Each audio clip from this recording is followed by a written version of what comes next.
DMF just announced that there will be no 2024 recreational flounder season. But don't worry, the commercial season is still intact.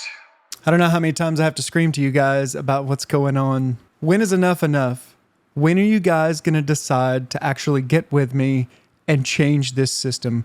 If you don't believe me about this, this is what the director just said in the Marine Fisheries Commission meeting.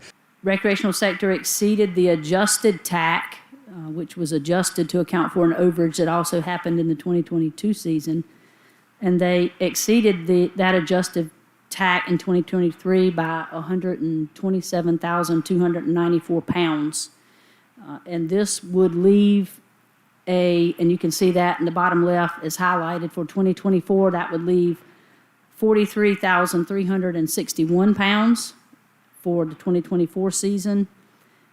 And just pointing to the discard, so the annual recreational dead discards for 2022 and 2023 averaged 47,165 pounds.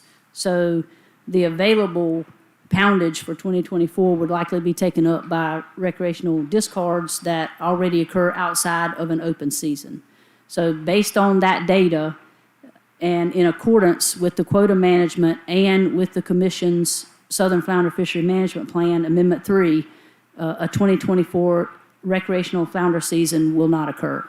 What is it going to take before you realize, maybe you just fish a tiny bit, you know, you don't want the drama, you don't want all this, but you are going to have to be the change. You all are going to have to decide that you want change in this system. You need to be angry. You have no idea how badly you're getting screwed over. The commercial fishery still gets 70% of the total flounder quota. So they can still get 70% of all the flounder harvested in North Carolina. What should really upset you is what put the recreational fishery over the line was our dead discards. So dead discards is absolutely a real thing. This is calculated through MRIP. MRIP is a nationally recognized and peer-reviewed system. It is a good system. All the other states are using it.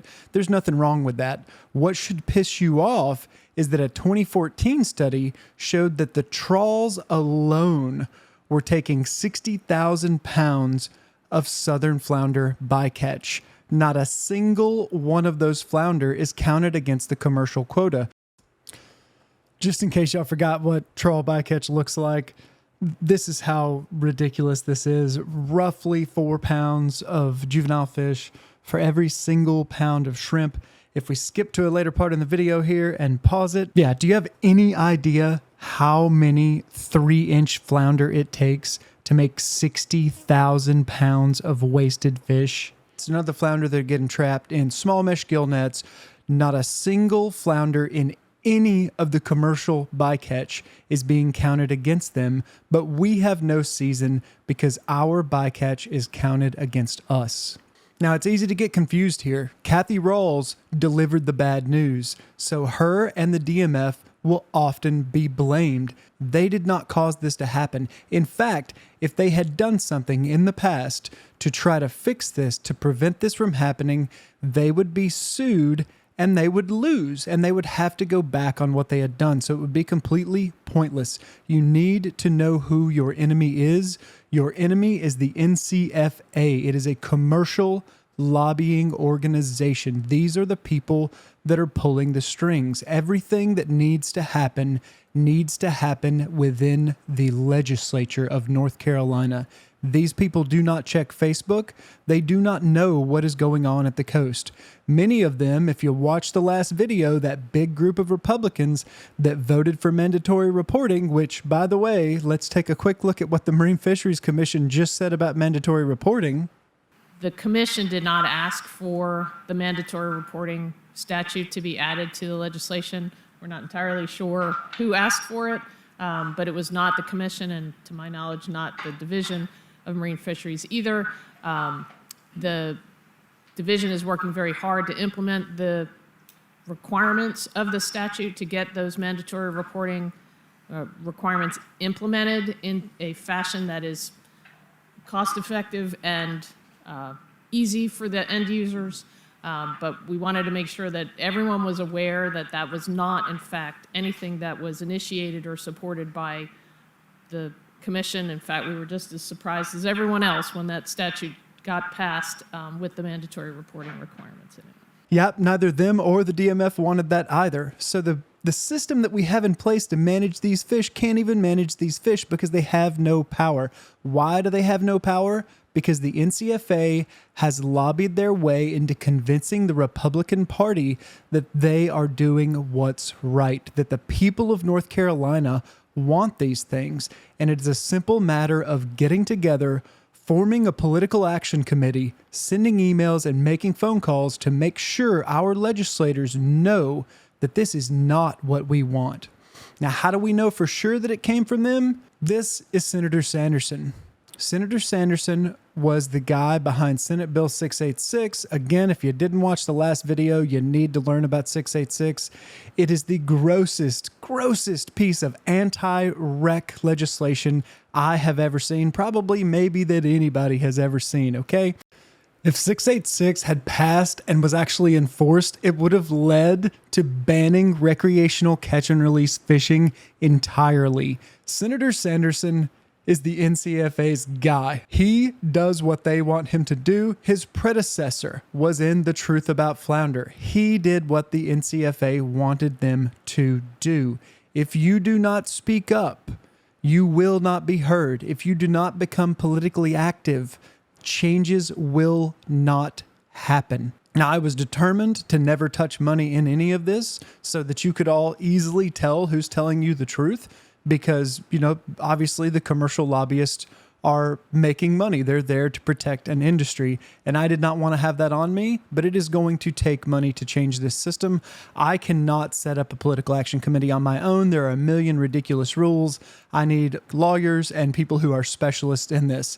However, I am monetizing the channel now. I do not benefit from this, okay? But this is important. This is important for this young man up here on the wall. Yeah, I don't know if you could see that there. I was fishing with my son at the river a few years ago, and he was catching a striper, and I put him on my shoulders to get him over a wall so he could get line over the wall to get that fish in. And that is where we are at right now. Our children are on our shoulders, and it is very clear. It is clearer than ever that if we do not act, and we do not act now, we should have acted 20 years ago. That would have been the best time, but the second best time is right now, today, to take action. So I am monetizing the channel. I am going to allow donations to come into the channel, or you can just join the channel and watch, and we can let YouTube pay for this. I do need you guys to send emails and to make phone calls too, and it's not going to be an overnight thing. This is going to be something that you have to commit to, but it doesn't have to be complicated, okay? It can be simple. You simply have to let your legislators know. Now, I would ask you, please allow me to give guidance on these emails. We cannot look like a bunch of crazy people that are just making noise. We have to be a concentrated, focused group that is unified and working together with a clear message about what we want done. Hey, that's it for me. I'm out of here. Anybody that wants to be part of it, I'm going to set up a Facebook group. We are going to get stuff together to sign petitions. There are going to be a lot of things happening from this point forward. I will keep up with you guys as much as I can. My email is in the description. You guys feel free to email me. I'm going to put my phone number over there too. Feel free to call me. Okay? This is not about attacking the commercial fishery. The commercial fishermen, again, this is not the fault of the commercial fishermen. The commercial fishermen are trying to make a living, and they don't have any say in this any more than you or I do, okay? The regular guys, not the rich guys that are running this system. The same system that is in place will continue to make the same decisions they have always made, and it will not be good for anybody but the few people at the top getting what they want. But that's it for me. North Carolina, you can wake up right now, or you can wake up with absolutely no fish, and it is going to happen. Hey, I'm going to link this Facebook group in the description as well. It's going to be called the Anglers' Rights Alliance on Facebook. That's going to become the central hub for looking at this stuff. I'm sorry if it annoys anybody, but I'm going to use that @everyone thing a lot, and I'm going to try to get this stuff off the main pages. I do want as much exposure out there as possible, so share this as much as you can, but I don't want to just annoy people who just want to sit on the sidelines and pretend like nothing's happening. I will leave that up to them. That is their choice.